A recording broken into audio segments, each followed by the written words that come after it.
From Tally to Cali, It's time to wake up. Wake up!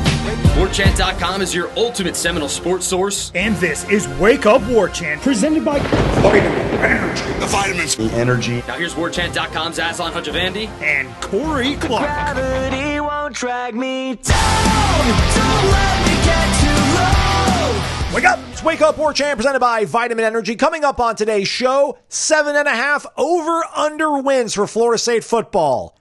Hammer the over. Recap of baseball and softball, and Miami's made a hire for basketball. Where does Florida State now go? Wake Up Warchant presented by Vitamin Energy, vitaminenergy.com. Shake it and take it. Sip the juice, everybody. It's the world's first and only clinically proven energy shot. In my hand, you can't see this because it's not a video, everybody. Although it is on YouTube. Shout out to all of you who still listen to the show on the YouTube. We love you, folks.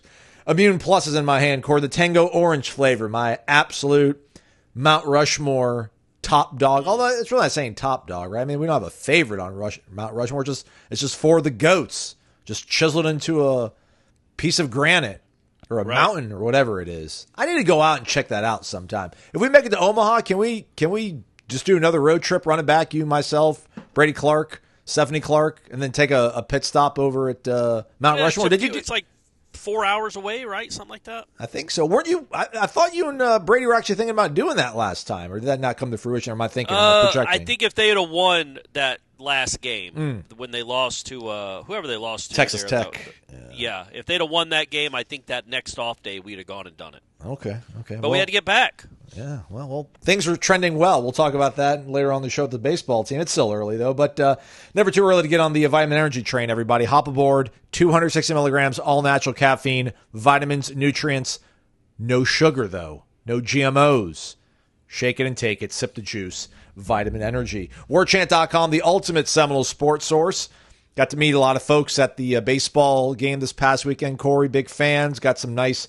We got some fan email that also dropped from a longtime listener, recent subscriber, our guy Jim. Shout out to him. So I'm feeling well coming off this weekend. How about yourself, Corey Clark? How are you, my friend? I'm good, buddy. I'm good. I'm back in Tallahassee. Got to hang out with the kid for a few days. We only yelled at him a few times, but he's a 16-year-old. What are you going to do? But yeah, other than that, had a good weekend. Now back to Tallahassee, back to work, back to the grind. Yeah, that's right. Knock on wood. How's our guy doing driving a motor vehicle? Don't ask. Okay. Next pass. Drew Rosenhaus. Next question. Next question. All right, here's my question then, Corey. Apparently, one of the major sports books here in the United States of America finally got their act together and put Florida State on their board of over-under propositions for the upcoming football season in 2025 here, Corey. Florida State, the number is set at 7.5 wins this season, over or under. Ooh. 2 questions. What do you think about that number? And then what is your response to the over-under of 7.5? It's a good number. So that's where I would have put it. Yeah. Because I do think there are more winnable games. Like there's 2 automatic wins. And so really the number is 5.5 for a 10-game season. That seems about right, coming off 2-10, but making so many adjustments and new coaching staff and everything. I think that's where I'd put it. I wouldn't bet it right now, but I will say this. I'm going to say this. If you're just going on recent history, we'd say 2 of the last 3 years, Florida State has hit the over. Just saying. If you want to go on recent history, they plummeted way under last year. So odds are they won't. Maybe they bounce back. We'll see. I know the last time they were under. I wonder what their number was in 2021. They 5.5. Was it? Yep. How do you know that so quickly? Because I was going through and trying to find out the last few years of what the over-under numbers were. Because they had gone 3-6. It was a pretty easy schedule. And look, man, that stupid Jacksonville State game. But you would hit the over. But they would. So I'm gonna even say, because coaching malpractice aside in that game, that was a 6-win team. So I'm going to say they hit the over that year. I know if you bet on it, I apologize. That's not how big gambling works. The money was still taken out of your account. But I'm going to say they hit the over in 21, hit the over in 22, hit the over in 2023, and then made it all went way under. Yeah. In 2024. So I think they're due to go back over again. Okay. Just me trying to find a trend that isn't there at all because it's all a crapshoot. Yeah, I was trying to. I don't have like a full, huge, long list here in front of me of all the other teams. But I wonder, like the last time a team went from 2 wins, what their over/under for the following season was, and how many teams that have finished in the top 15, let's say over the last 4 years, how many of them had a over/under as low as 6.5? But so 2021, they were 5.5 over/under. They did under on that one. 2022, no, we just talked about it. They went over. We don't count the end of the Jacksonville. That's not the way. That's not the way. Corey, these things. 2022, it was 6.5. Not a lot of respect. I was going to say they hammered that thing. Yeah. 23, 9.5. Hammered that one. Which I think we told everybody to hammer that. That's when we were doing my bookie reads. I think we're like, do it, everybody. And then last year they were also at 9.5 as well. Yeah. I hope you guys took the under on that. Yeah, I'm looking at this like so. I did not. I did not bet that. I don't like betting on the Noles. Feels a little creepy and ethically wrong. So I bet on everything else and lose. Yeah, let me see here real quick. So the final poll for 2021. Oh, why is it showing me the preseason? North Carolina was preseason number 10 in 2021. That seems wrong. Yeah, remember they had Howell coming back and a lot of those good the Downs kid at wide receiver, and that's why it was crazy. The Florida State, those were 2 top 10 teams or had been top 10 teams, and Florida State beat them both years.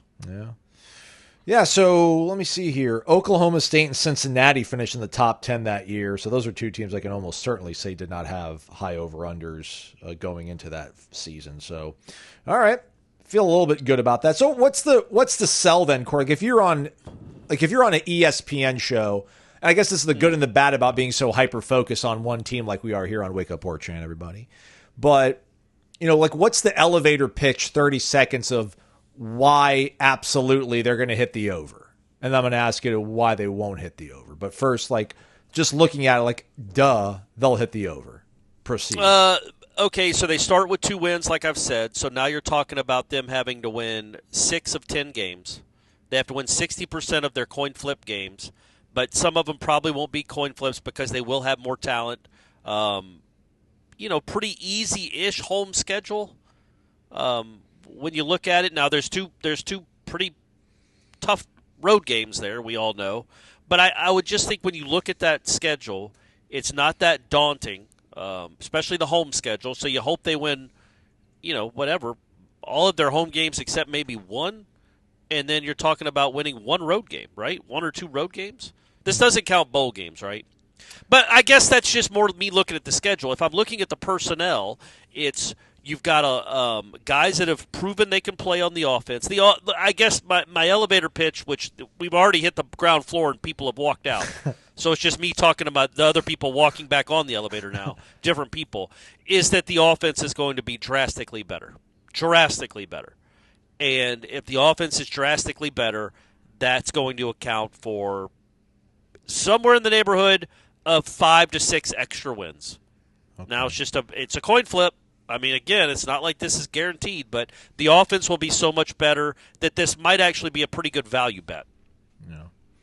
And then the counter to that, I would assume, is you're looking at this and they're doing a complete reboot. They're betting on a quarterback who I don't know if he's ever led a team to an 8-win season, and he kind of left in the middle of the year there. And they got a whole new offensive line, and they've got to figure out a way to gel really fast. They don't have any kind of, for sure, elite weapon on offense, running back or wide receiver.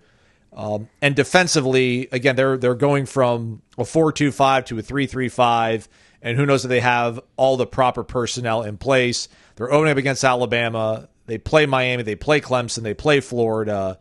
So that's 4 right there. I'm not a gambler. I'm not a gambler. I'm not a poker player. I don't know the analytics. I know there's getting good equity, and I feel like the equity is on. The over is on the over just because there is a don't we think there's a better chance this is a 9-win team than a 3-win team? Yeah, to your point, a much better chance, I think, because of just who they brought in and the fact that we believe in this coaching staff. Again, it's year one, we get it. But they've overhauled the roster with we think are better players, certainly more proven players, and more proven coaches. So I think the equity, if you're looking for the equity, it's like it's on the over because you've got those proven players and those proven coaches. And that number, this might be a 9 or 10 win team. Now that's a might that's getting a lower number because of a last year's team, which half the roster is gone and half the coaching staff is gone. Right? Don't you think like that might have they're judging on going 2-10 when in reality so much of why 2-10 happened is no longer on the campus.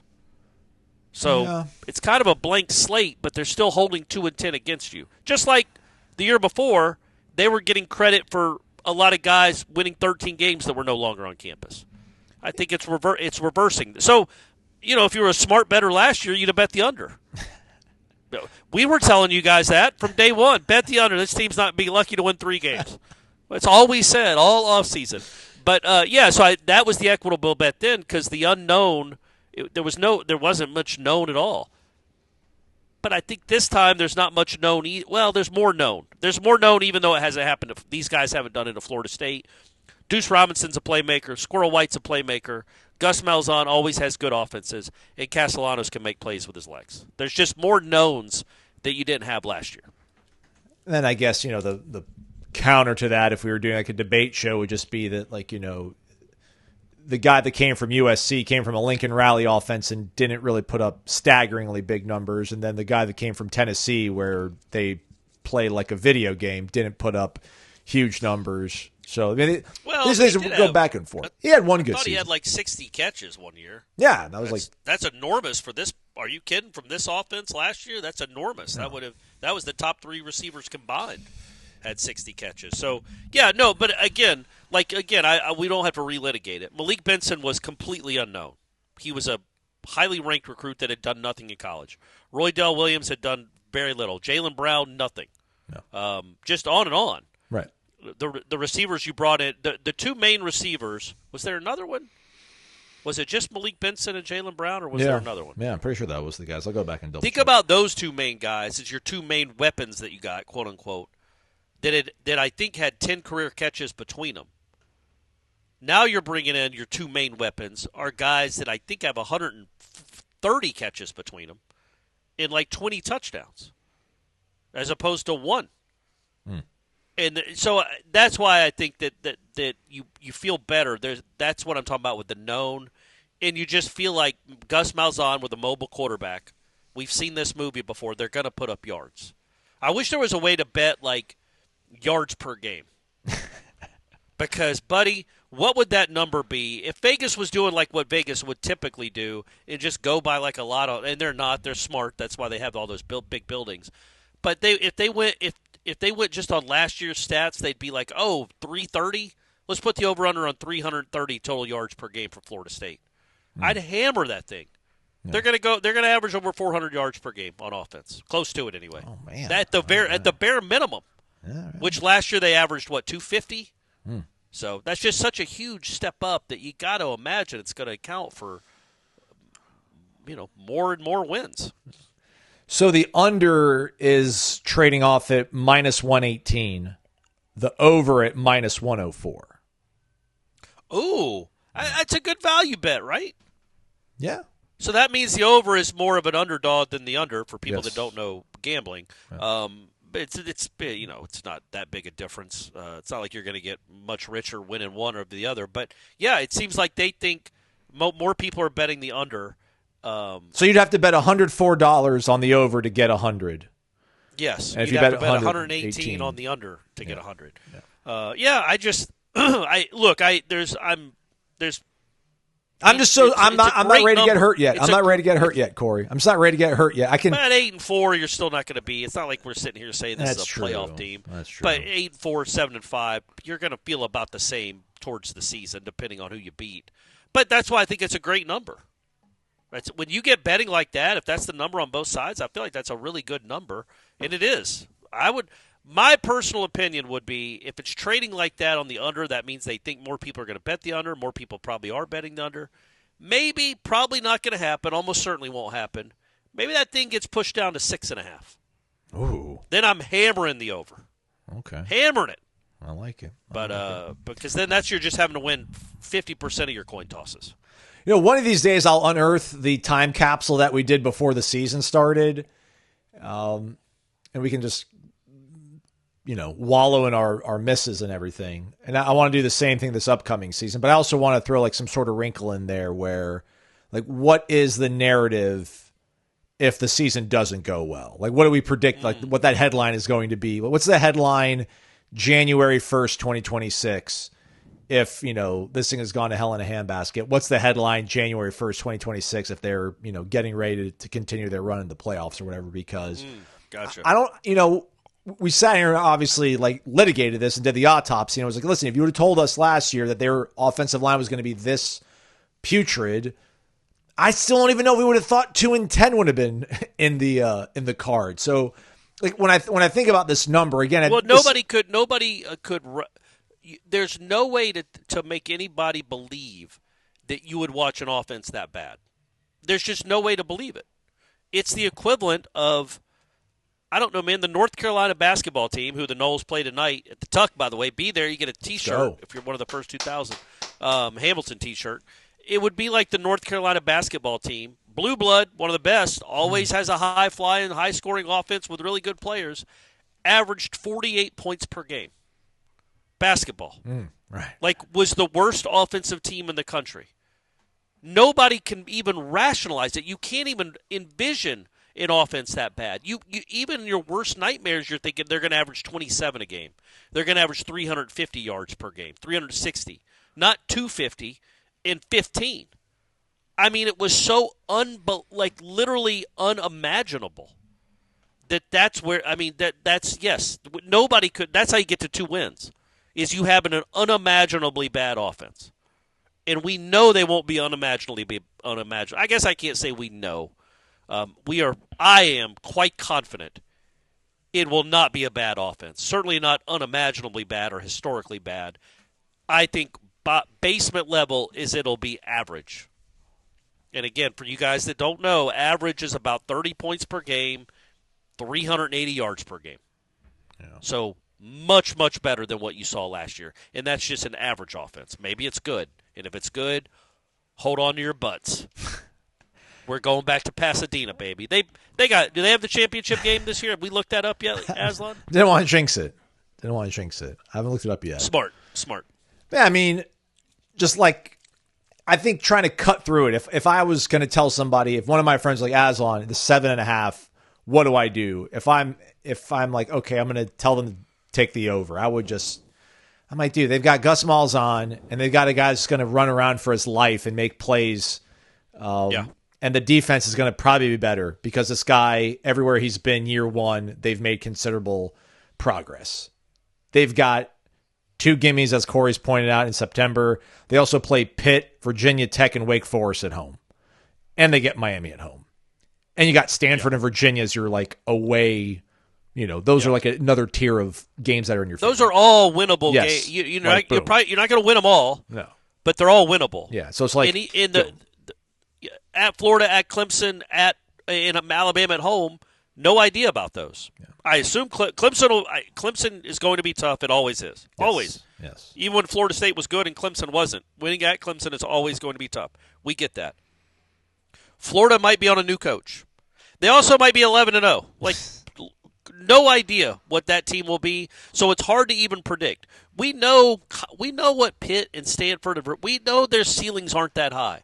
So even if they're having a good year for those programs, they're not going to be unbeatable. It's not going to take an A+ effort to beat those teams.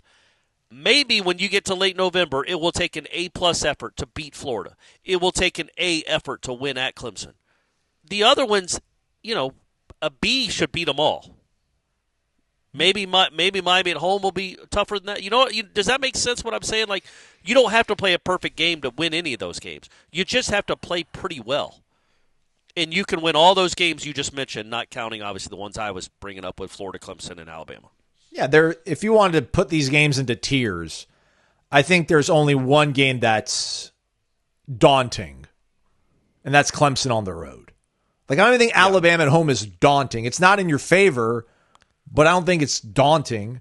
You've got gimmies in those 2 games against East Texas A&M and then Kent State. And listen, I'm sorry, man. I get it. I know I'm a Florida State alum. I understand what happens at Carter Finley Stadium. I still don't. I can't sit here and feign fear that a Friday night game in Raleigh is anything comparable to what, Texas and Georgia and LSU. And listen, I'm sorry, everybody. Just if you're a serious team, you can go win that game. Yes. You'll go win that. It's not. You might lose. I mean, again, Florida State does usually lose when they go up there. They're always heartbreakers, but they usually lose when they go up there. But that is not an impossible game. Again, you play pretty well, you're going to win. Yeah. But then probably. Then the only counter to that would be, like, they do have a quarterback that doesn't throw the ball all that well, and they're retooled on the entire offensive line. Like, they've got to figure out how they're all going to play with one another, and they really don't have any bona fide stud weapon on offense. Like, I love Deuce. I think Deuce can be incredible. I think Deuce will be the guy. But you're right, he's not proven. Yeah. He's proven to be a player.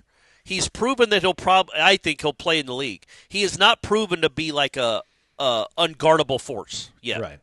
He's not proven that. That doesn't mean he can't get there, but I think what you're saying is it's not known yet. It's not known just how good he is. Yeah. I would say the one thing that gives you a little hope, because, man, I'm not sitting here telling you this offensive line is going to be great. If any of these guys were like first-round picks, they wouldn't be here. Again, we've talked about this. The really good offensive linemen don't typically leave where they are. So you're thinking – Pettibon's cool, though. Pettibon's got a clean title.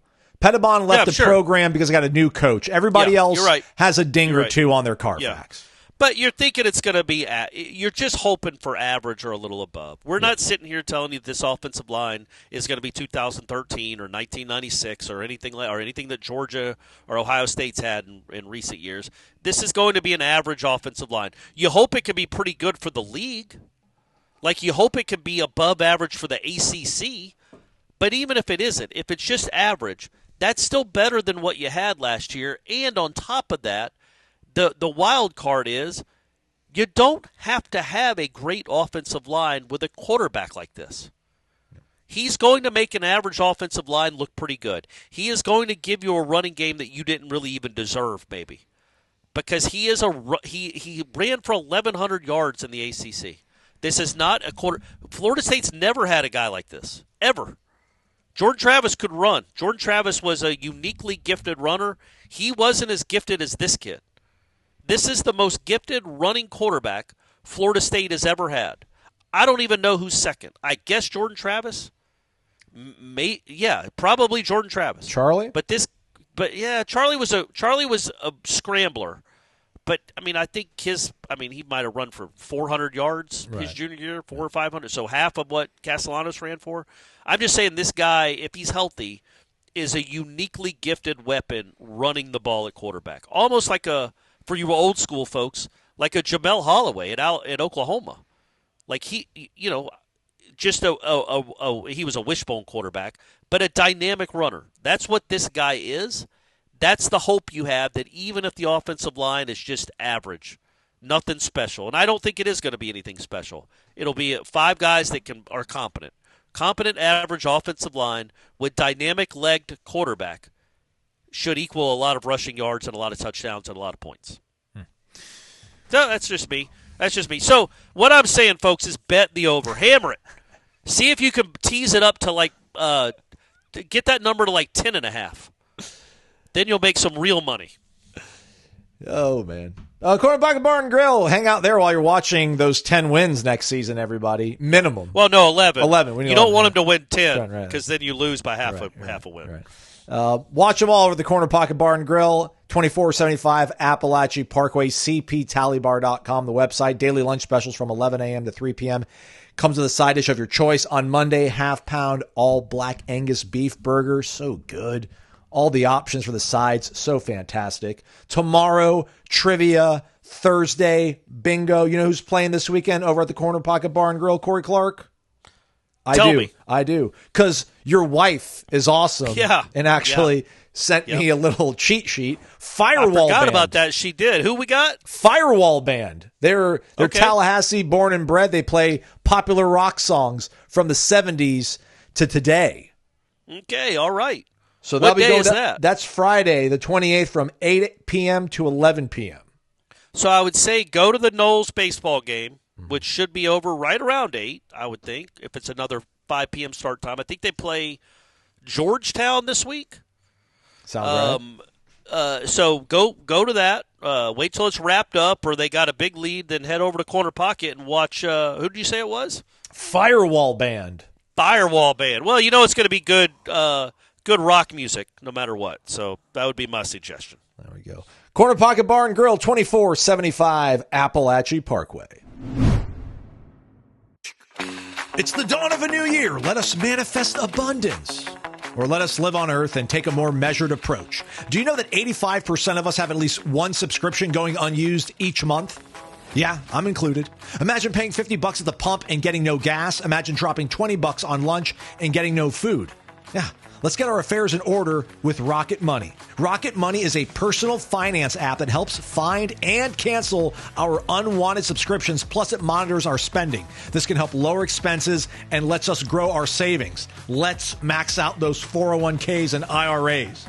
Rocket Money's dashboard gives you a clear view of your expenses across all your accounts, allowing you to see all your subscriptions in one place and let you know exactly where your money is going. And for the subscriptions you don't want anymore, Rocket Money can even help you cancel them. Rocket Money has over 5 million users and has saved a total of $500 million in canceled subscriptions, saving members up to $740 a year when using all of the app's premium features. Cancel your unwanted subscriptions and reach your financial goals faster with Rocket Money. Go to rocketmoney.com/game-on. That's rocketmoney.com/game-on. rocketmoney.com/game-on. Visit today. We're back. It's Wake Up Warchant is presented by Vitamin Energy, vitaminenergy.com. Shake it and take it, everybody. Florida State now 7-0 on the diamond this season after a sweep of the Penn Quakers. Thanks for coming down, boys. Absolute throttling on Friday night. Run rule in effect after 7. Florida State 24-2. Banged out, like 19 singles? I think it was 18 singles and 1 home run. Amazing. Yeah. Saturday, clinching the series 9-3 victory. A little more pop. Hunter Carnes went yard. I think Lodis went yard in that one. Gage Harrelson had a bases clearing triple, 3 RBI triple. And then on Sunday, they kind of just grinded one out, man. Penn would not go away. Pesky Penn, I guess you could say, but Florida State's bullpen was able to kind of coast off what Wes Mendes set for the... I don't know if it's Mendes or Mendez. I feel like Mendez is... Mendez. I think Mendez, buddy, yeah. Absolutely want to say Mendez, but you never know. But yeah... he's your starter on Sunday, and he, went 5, gave you another quality start, and Florida State was able to prevail on that one 5-3. I guess my 2 big takeaways from the game, Corey, mainly because when I was out there on Saturday, afterwards talking to Link, he brought one of them up, and then I asked him the following question. But, man, defensively, what this team is so refreshing, especially when we think back to just how sloppy games used to be. Despite the fun offenses, maybe not fun, but productive offenses that we had here in the previous era, man, defensively, Florida State just was not a very reliable, solid, durable team. And gosh darn, I should have had the soundbite popped up here to play it. Maybe I'll do that in post-production. I can just give you a paraphrase of it, Corey. But we always would talk about, right, Corey, like our great fielders, is great defense, is that recruited or is that developed? And Link just talks about how important it is, obviously, to him. And then Lodis talked about it after the game on Saturday where, I asked him, listen, he came to Florida State probably like a 20-year-old, maybe 21-year-old? Yeah. So, golly, how many games has he played in his life? How many ground balls has he taken? How much better can you possibly really get? A ton. I came here just as a raw, infielder. I've always been a good defender, but he's such a good defensive coach. He just made me so much more polished, more game clock knowledge, knowing what to do. So, he really made me much better defensively. I got here and I was he started telling us everything, and I didn't really realize how much there was to know defensively. So it was kind of a whole learning curve, realizing how much there was to really develop. Listen, man, Miles Bailey made a really nice leaping catch at first base when I think the bases were loaded with 2 outs. That could have made the game on Saturday a lot more close than it was. The game ends with a nice, I think, 6-4-3. I think Farrow had a nice unassisted double play. Like, the defense is so clean, and that's going to be able to, I think, help this team stabilize themselves as they wait for the lineup to become a little bit more formidable, although they played really great this weekend. And then there was a point on Saturday, Corey, where Vellini starts. I think they go to John Abraham, and then I forget who came in after Abraham, but then they went to Joe Charles. So we're talking on a Saturday. Not that they had to burn through the bullpen on Friday because they run ruled it, but on Saturday, Joe Charles, who was one of the first calls they would make in any situation last season, was like the third guy they brought in on a Saturday. I think they're flush with arms, and they've got a really good defense, and I know we want to see them mash the ball all over the place. I think it might show up more than we thought, but right now that's going to carry them. That's a really awesome thing. Yeah, it's hard to know about the pitching necessarily because of the bats they faced. I mean, it's you hate it for Penn and JMU. Like both of them opened their season against Jamie Arnold. Right. Like awesome. We're all excited. Our college baseball season started. Oh, there's Jamie Arnold that we get to face. This is fun. So I feel bad because that was Penn. Penn hadn't played until this weekend, and they got that. They got that Florida State pitching staff. But they're going to face better offenses. They're going to face future major league hitters. They're going to face a bunch of draft picks in all these games coming up. So they're not going to dominate. Like, I think right now the highest ERA on the team is 3. And there's like 8 guys with 0 ERAs when you look at the stats. It's nuts. So those numbers will go up. They're not this dominant. I think the starting staff right now in 30 innings, the 3 starters on the weekend starters have 45 strikeouts and 4 walks. I mean, that's nuts. That's crazy. That's awesome. That probably won't continue. The point I'm making is, and also the hitting, they're hitting over 330, I think, as a team, or 340 as a team. That probably won't last either. There are variables that go into that. Obviously, you face better lineups. You face better hitters. You're going to face some major league pitching. You're going to face a lot of draft picks on the mound here coming up that James Madison and Penn aren't blessed with. The one thing that's the steady, that's the control, no matter who you're playing, is what you were just talking about. That defense, man, that's a key. They have 4 errors in 7 games. 4 errors, Aslan, in 7 games. Miles Bailey has 2. And Noah Sheffield had 1 when they're up by 23 runs. So really, they've had like 3 errors in 7 games that have mattered. And Bailey, even when he made and one of those errors, I don't think that was his fault. I remember it was a toss to the pitcher, head high. I think Jamie Arnold just missed it. Probably should have been an Arnold error. But either way, the error he made on Saturday was that same inning where they loaded the bases, and then he makes a leaping catch to end the inning. So even he overcame that error. That's how you're going to win a lot of games, is that. And it is. You're right, man. It is refreshing. It's like I talked about last week. It's like every year Florida has a good defense in baseball. They just always did. And now it would appear Florida State is going to be the same way. Now, they're going to have some hiccups, man. There'll be games where they have 3 or 4 errors. It's college baseball. These aren't major leaguers. You're going to run into a weird game. It's a weird game. Weird things happen. But by and large, this defense is going to be solid to great all year long. And if it starts with Lodi's. He's been excellent at short since he's been here as a defensive player, and now he's hitting home runs every game, so that helps. But that's what gives you hope that this could be a special season, is because I don't think that defense is going anywhere. The offense is going to struggle. The pitching isn't going to be this dominant. But man, when you don't give away free outs, your pitching's going to be good. And when you have good pitching and you don't give them free outs, that's a recipe to win 40 games. And right now they're well on their way. Just 33 more, Aslan. I don't think you believe the offense is going to struggle. There might be. No, I mean, it will struggle at times. Right, yes. It's not going to. That's what I meant. Not like it's going to struggle all season. It will have games or series. You know how it is, man. You just like, what's going on right now?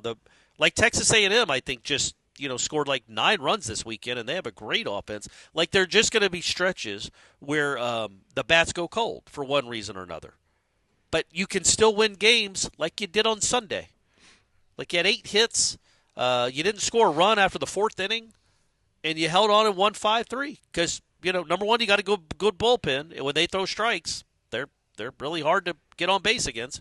But when the other teams do put the ball in play, they had, I think it was 5-2 in the 7th. And again, they've only played 2 close games all year.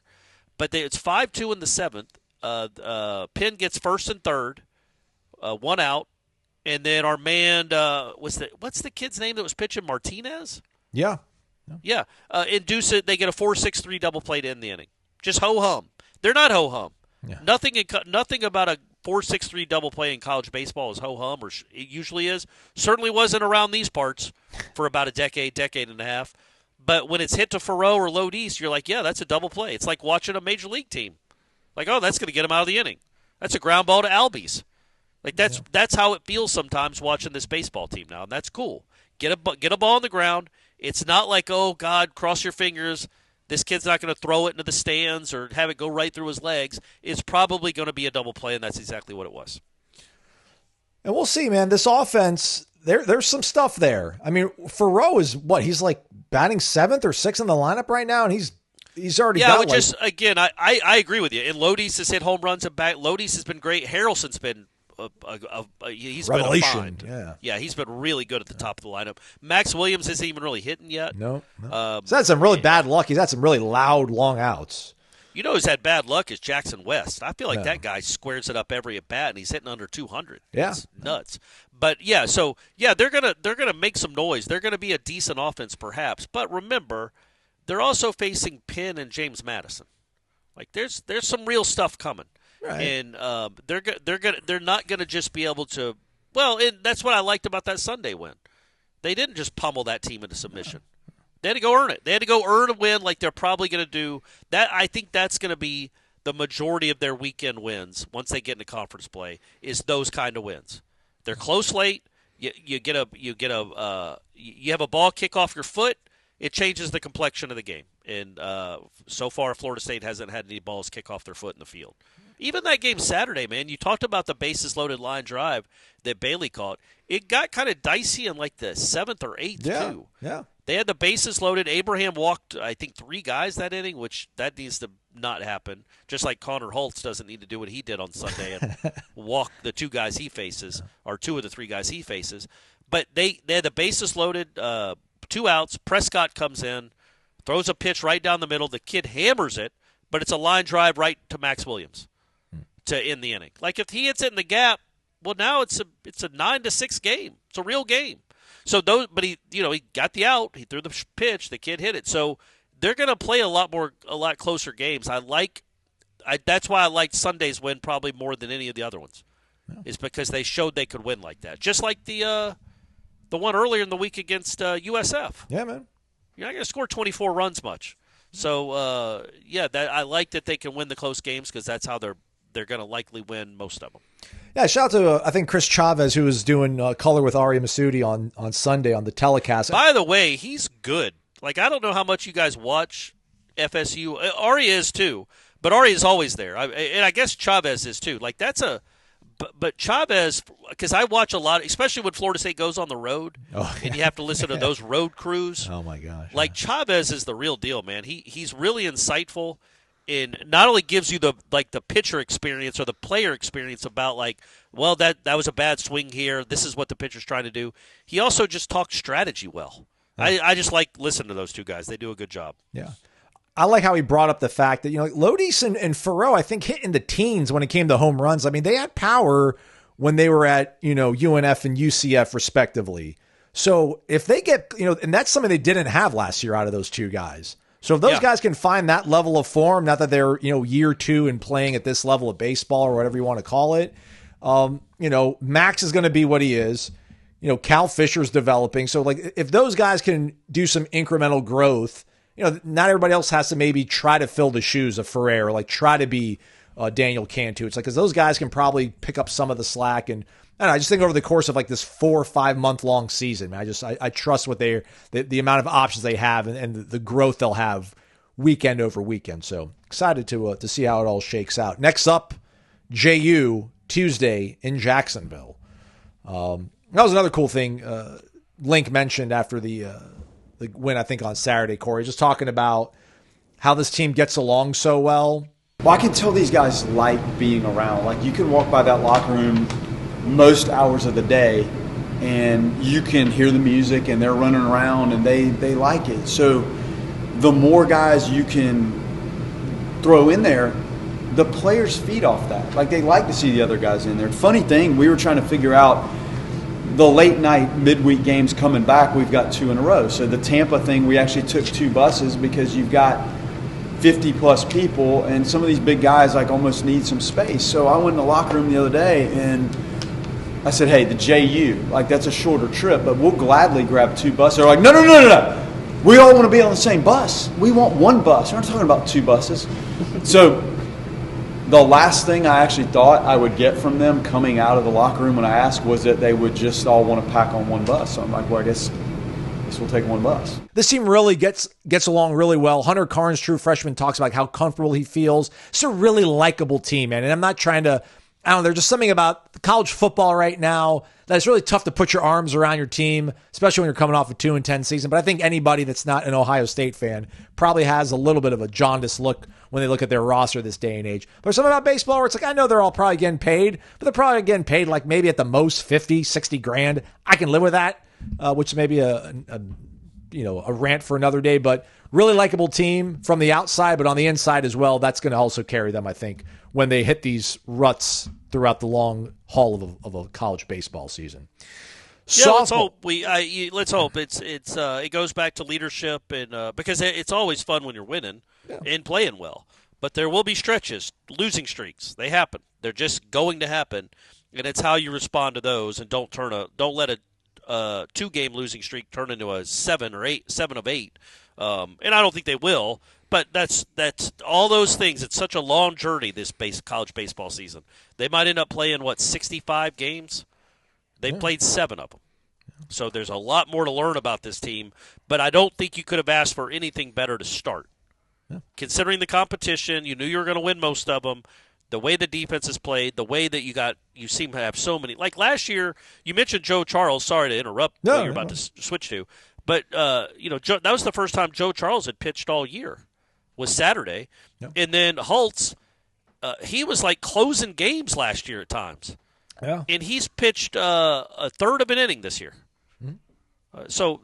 And he's walked 3 of the 4 guys he's faced. That might be a problem. But once he figures that out, I think he's a piece that they really need, they're going to want. But they're doing just fine without really his services so far. But it also shows you where the bullpen is in relation to last year. Those were 2 of your main guys.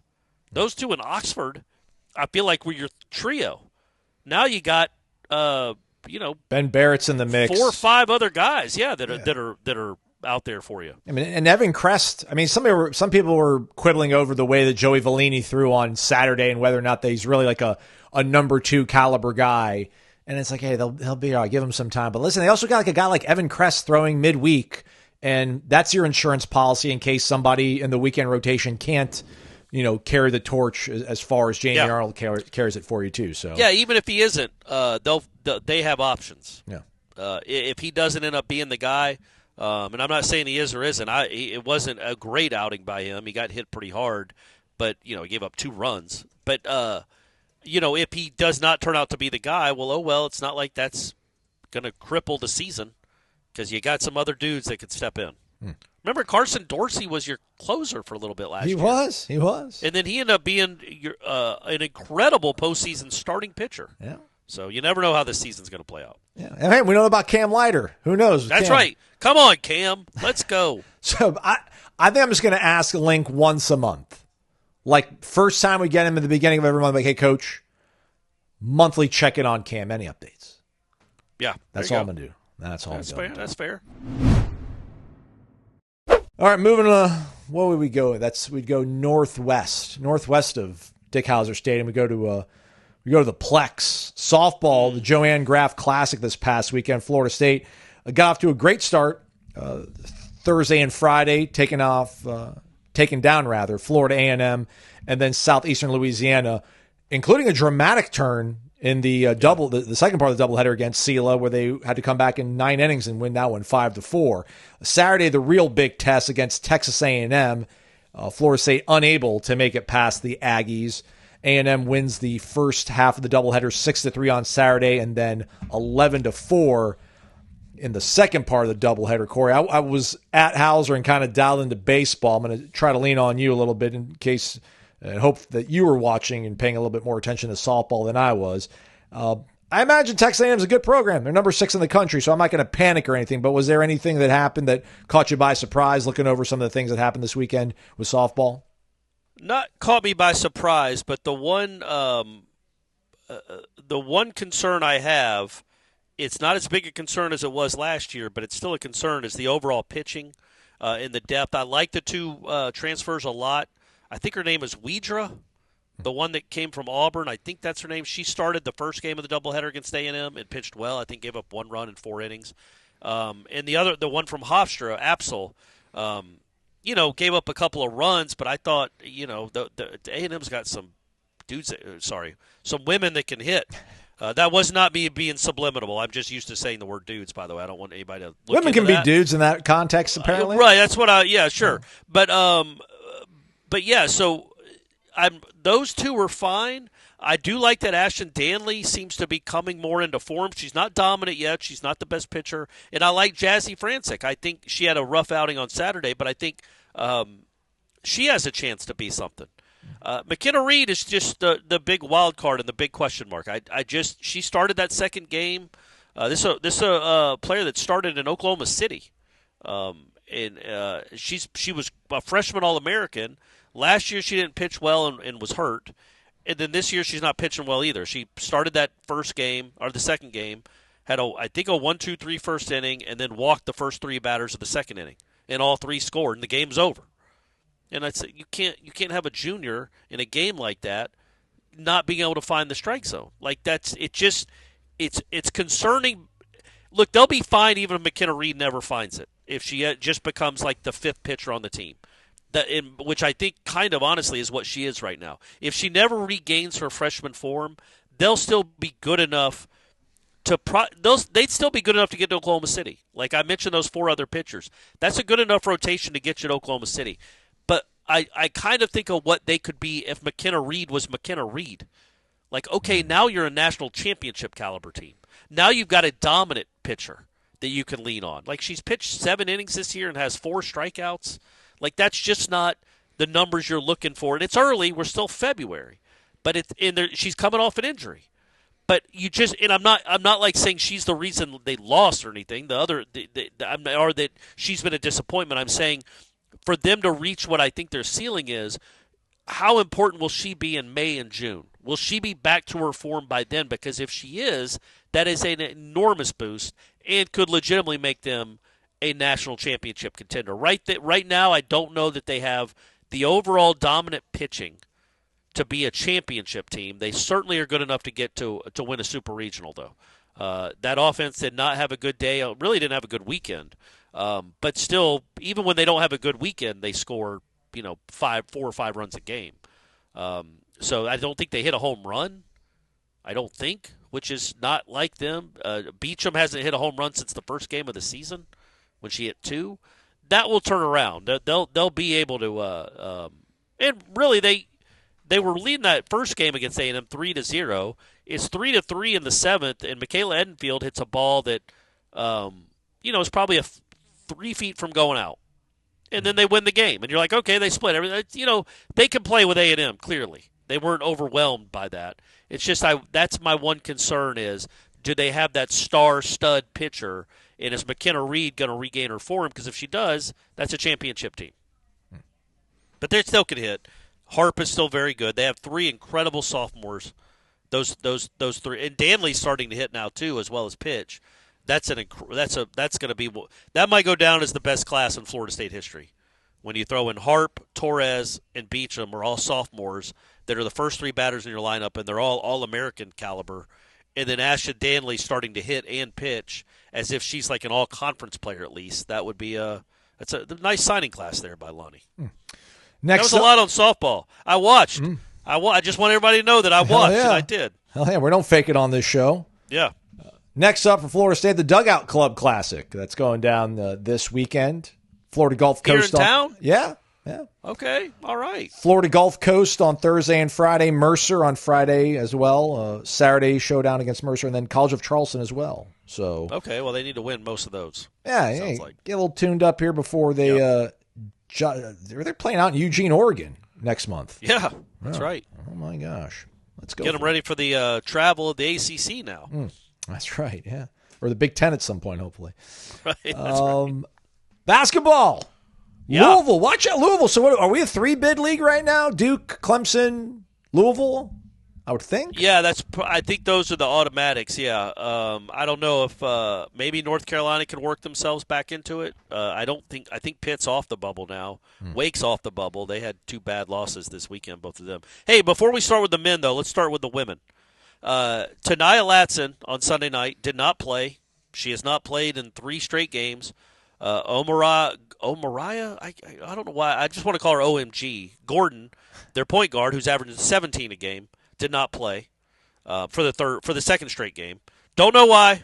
Undisclosed injuries, but neither one of them are playing, which is kind of a big deal. Like to know. I mean, you only have the leading scorer in the country and like a Player of the Year candidate. It'd be cool to know what their injuries were or if they'll be back this season. But we don't know that. But that disappointment subsides when you find out the Noles won anyway without him. At Georgia Tech, who's number 20 in the country, beat them 73-70. And Sylvia Bowles, who I don't even think starts for them normally, scored 31 points. What? Yeah, and they beat Georgia Tech go. at Georgia Tech. Yeah, so that is a great. I want to make sure her name. Can you look that up? Make sure her name's right. I think her name is Sylvia Bowles, but scored 31 points, which is obviously at least a season high. I assume it's a career high. And that's a great win. Sydney. It's a gritty, Sydney. Bowles. Sylvia. Sydney Bowles, 31 points, which is just an incredible 32 showing. points. My bad. 32. How many did Timpson have? 19. How many rebounds? How many rebounds? 16 for Timpson. Good 19 gosh. and 16. Yeah, she's a badass. Yeah. She's really good. So she had 19 and 16, and then you have 32 from, I'm going to guess, someone that was averaging about 8 a game. That's how you pull off wins like that. It's a gritty, gutty win. So good for Brooke. Good for that program. I think that pretty much secures that they're in the tournament. That's such a good win on the road. And it's a good one. It's a good reason, good that they got that win, because their last 2 games of the season are at number 1 Notre Dame and then home to finish it off against like number 9 Duke. Yeesh. And maybe without their 2 starting guards. We don't know. So that was a critical win to get, and they got it, so that should put them securely in the tournament. And when they're in the tournament, hopefully Latson will be at least backed by them. Yeah, women carrying the flag for the ACC. I think NC State, is one of the top teams in the country too. Oh yeah, NC State actually beat Notre Dame. Yeah, a bunch of ranked teams on Sunday in double overtime. So yeah, Notre Dame is probably not number 1 anymore, but they will be playing. They'll be hosting Florida State later this week. All right, let's go to the guys. Get that out of the way. Good win though. Good win. All right, let's go to the guys. They hit 7 of their last 8 buckets. Yeah. Maybe fire there at the end. Was the final score indicative of the actual competitiveness of the game? 89-81 Louisville win up at the Yum Center on Saturday. I think so, and I wrote about it afterwards because, the first 15 minutes were just gross. The first 5 minutes especially, they didn't hit a bucket. It's the same old, same old. They started really slowly. Can't shoot. Couldn't guard real well. Can't guard without fouling. All the same things that have plagued this team all year. But it's easy to say this and be like, yeah, man, Louisville had a 20-point lead. Of course, they coasted a little bit. There is some truth to that. It was 39-19, I think, with 5 minutes to go in the first half. So you can't take your foot off the gas. We've seen it a bunch. Another team gets back in the game, starts hitting some shots. But I really did like the way Florida State played off it. I thought that was the best 25-minute stretch. From the 5-minute mark of the first half till the end of the game, they scored 62 points. And they weren't all like waste buckets at the end where nobody cared. They got the lead down to 6 multiple times. It was still a game in the final 2 minutes. So I like that because I thought they were going to lose by 40 the way it started. but they did fight back in it. They did make some big buckets. I thought Daquan Davis finally played well. He hadn't played well in a good long while. He fouled out. They couldn't keep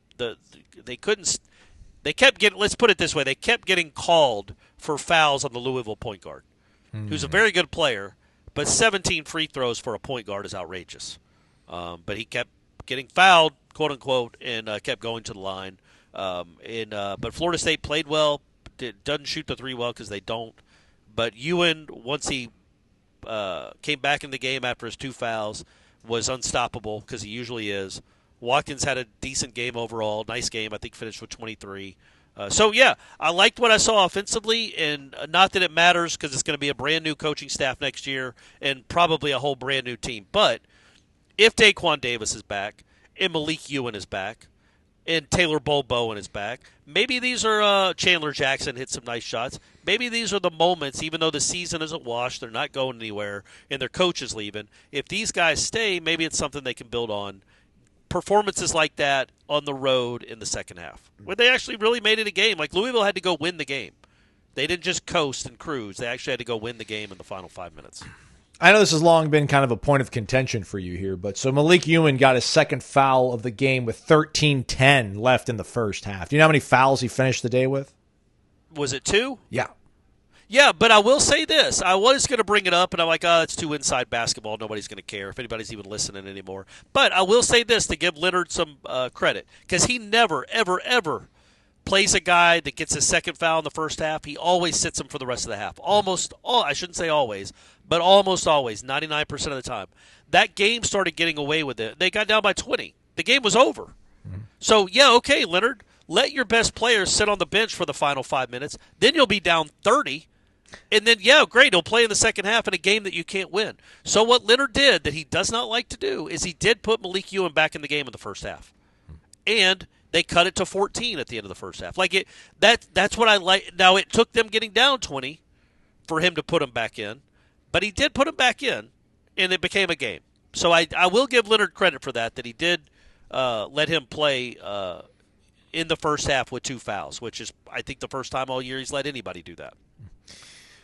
Corey, thoughts on this kind of tangentially? Well, it doesn't tangentially. I think it relates to Florida State here.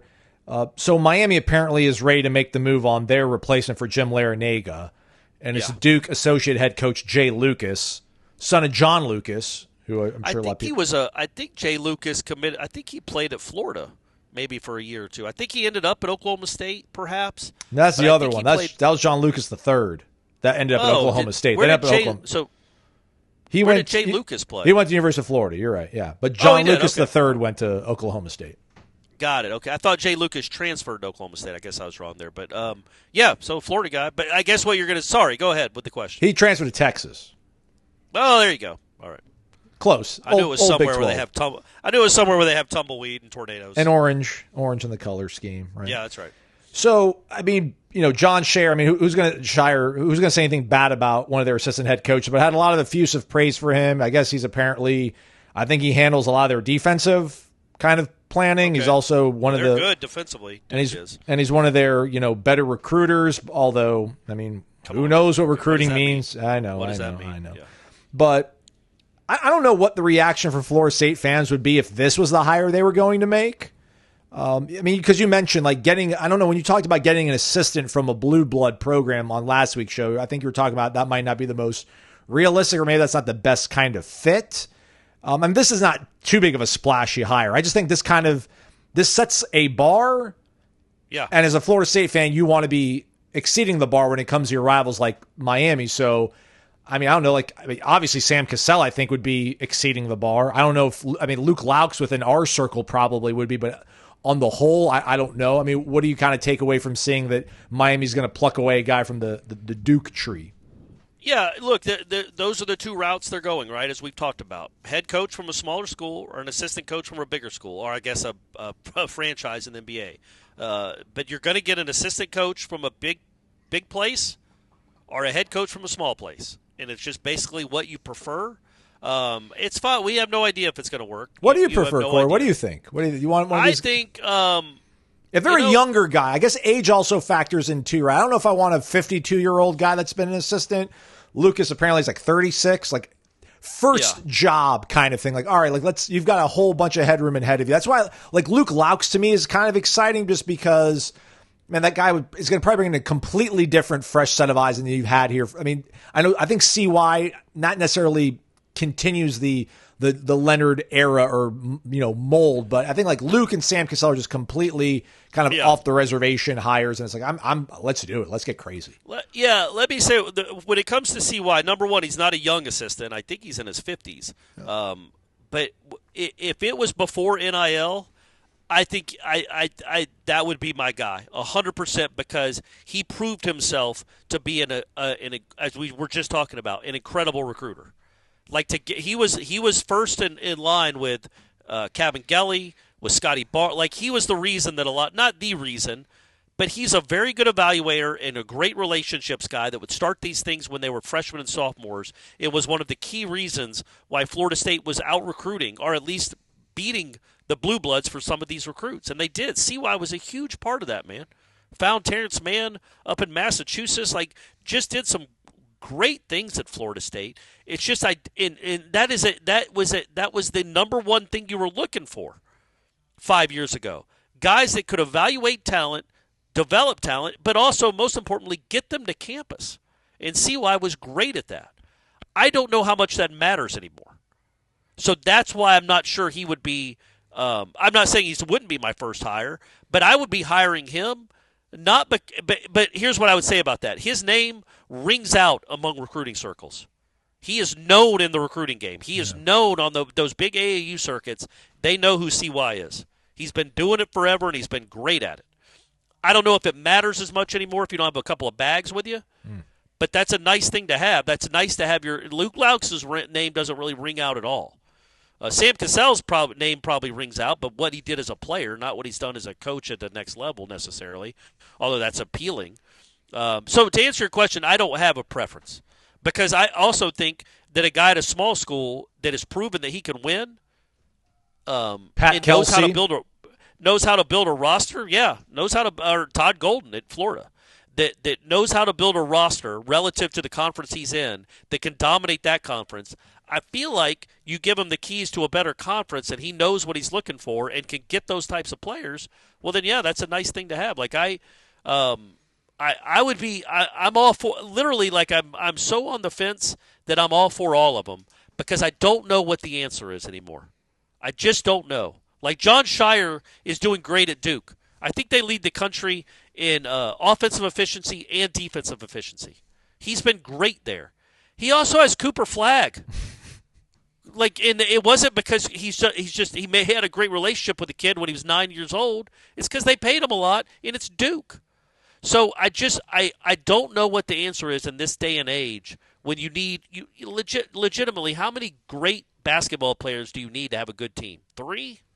Yeah. If you go get yourself 3 NBA players, you're going to be a tournament team, probably. Absolutely. I don't know how much those guys cost. So that's why I don't know who has the best. I guess if I was Michael Alford to really answer this question and hammer it home and not really answer at all, who gives me the best chance to have a good roster? Not who knows the most about X's and O's, not who knows the best about shooting form. Who gives me the best chance to have a good roster? Who can load this roster with players that can go win games? That's all I'm looking for. My hook or my crook, tell me how you can do it. See, I think because it can be done. It can be done. I think that forks off in the two different directions, though. I think it goes to your point of who's the guy that can get me 3 NBA guys, and then it's who's the guy that can go find me players that we can afford, and then they'll stick around here for 2-3 years, and then we can build something to where, like, every third year we can make that run to, like, the second week of the tournament, maybe. Yeah, I mean, I think we still look at college basketball through that prism a little too much because I don't, like, there's no reason that Florida State, if they really got committed and wanted to do it, couldn't put together a Final Four roster next year. You just wouldn't have a defensive line. But you could put a Final Four roster together if the will is there, and you could do that every year.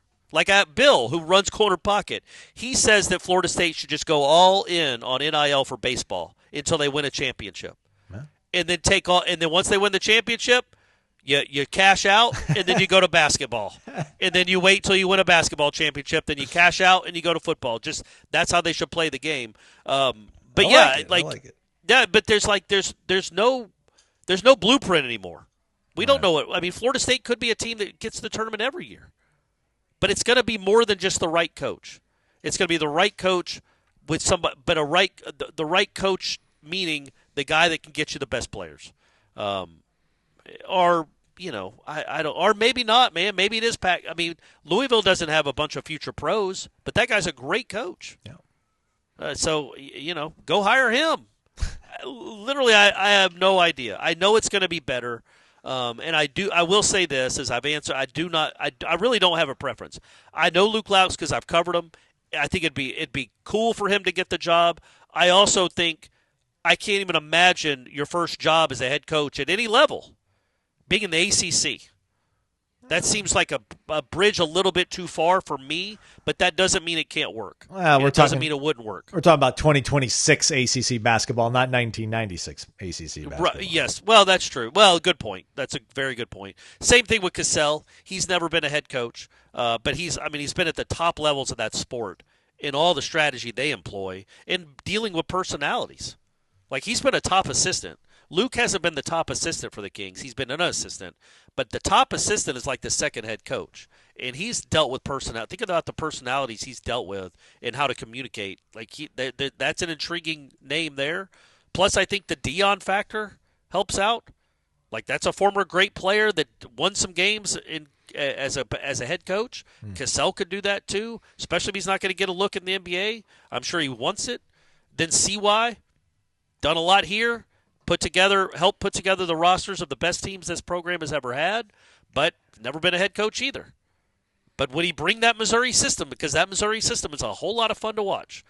Or Will Wade or somebody else from a smaller school that's winning a lot of games. All those are possibilities. And I don't have the right answer. Nobody does. Just make it fun again and get some guys that can shoot. That's it. That would be my number one edict to Michael Alford. Bring in a coach that will recruit and develop shooters. Yeah. Please. Florida State is 313th in the country in three-point shooting. Yeah. 313th. We were like 200. Where's the data? I had it in front of me here earlier. Not great right now. Really slogging through it. Pull it away here. Florida State was. So hurry up. There we go. All Florida State was 202nd in fielding percentage year one under Link. They went to 23rd last year. They're currently 40th. Well, that went up because I don't think they made one error this weekend, so they went up from 40th. We'll see what they are on Monday when all the numbers are in. But yeah, that's a substantial difference. You can do it. You can do it, everybody. You can totally change your reputation. Let's be shooter. What you lost with the bats in the corner of the outfield, because you did. Ferrer and Tibbs, great college hitters. You're better in the outfield with those two guys not there defensively. Yeah. You have a much better, even though you were, not the outfielders don't make a ton of errors anyway, but there were balls that landed last year that shouldn't have, and they aren't now. And those aren't even, that's not even like that's just something that there's not even really numbers to track that as far as errors or not. It's not like Ferrer was making errors when the ball landed in front of him. That's a hit. But now those hits are outs, at least a few of them, maybe one a weekend, are balls that maybe he wouldn't have caught or Tibbs wouldn't have caught that are now being caught. And, that's not even – the fielding percentages don't even take that into account, really. And he's still here. Yeah, so they're good. He's still here, but, maybe you don't make a late-inning defensive substitution in center field, Yeah. And who knows what happens? Yep. Who knows what happens? I remember. All right, we're done, but not for the week, everybody. Come on now. At least 2 more shows coming your way. I think we're going to get a couple. There was 2 newcomers that we were not able to catch up with due to, I guess, scheduling conflicts they had. And that would be Jason Jenkins, and then the other person escapes me right now. Who did we not speak to yet? Oh, I think Gunnar Hansen. Yeah, so Gunnar Hansen and Jason Jenkins, Tennessee, Vanderbilt. Both are in Tennessee, though, obviously. So I think we might get them at some point this week. Not 100% sure. But we'll also be speaking with Link later on in the week. We'll do a mailbag Noles play JU this week. Lots going on. Seminole headlines also tomorrow. But before all that, Jeff Cameron Show, 1 to 4 o'clock. Check that out. Thanks for listening, everybody. For Corey, I'm Aslan. It's been Wake Up Warchant, presented by Vitamin Energy, vitaminenergy.com.